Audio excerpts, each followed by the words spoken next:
vetting for residents of border counties, particularly in northeastern Kenya.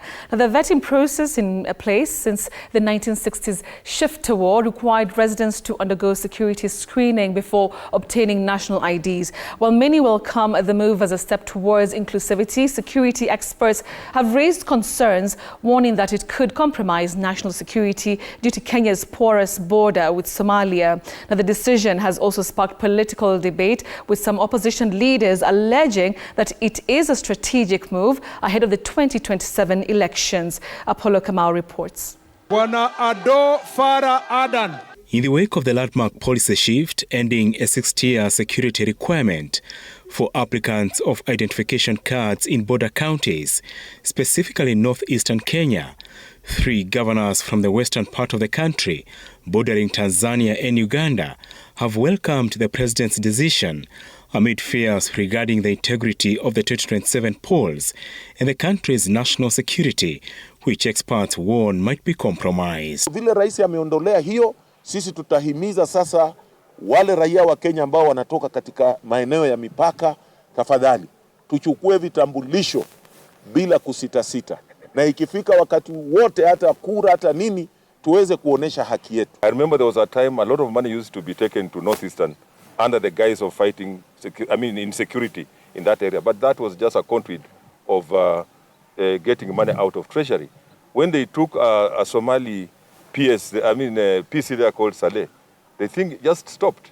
So this business of security along the border, and I was in the office of the president, like you were saying, is just used as a conduit to siphon money. That thing can be addressed. We can send there people who know that area. Security expert George Msamali says the president's move, and I quote, poses a security threat to the country, especially coming from Al-Shabaab terrorists and their sympathizers.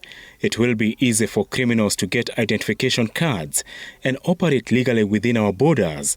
Sleeper cells will easily penetrate our borders. Msamali is supported by a Kenyan Somali, Idris Bule Mohammed, who says, and I quote, I am deeply concerned about the recent decision to abolish vetting during the national ID application process in the northeastern region.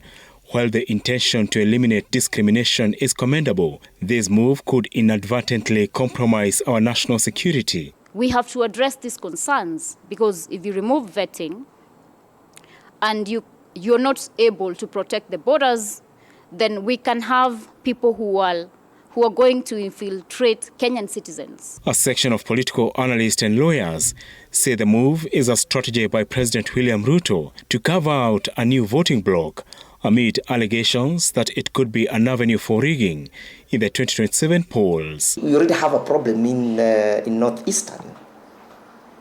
He has opened the boundaries. He has said there is not going to be vetting.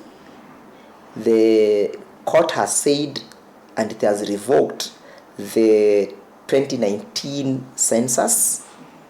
For you to become a voter, you must be registered as a citizen. The court has said count them, all of them again, so that they can inflate the number. This is a scheme to rig the 2027 elections by Mr. William Ruto and his cohort. In scrapping the vetting for ID applicants, President William Ruto says the region has persevered through discrimination since the shifter insurgency when the policy came into effect in the 60s. The 5 counties of Garissa, Wajir, Marsabit, Isiolo and Mandera had a combined voting bloc of more than 800,000 votes in the 2022 general election, but shy of hitting 1 million, a number many predict will increase significantly. Apollo Kamau, TV 47.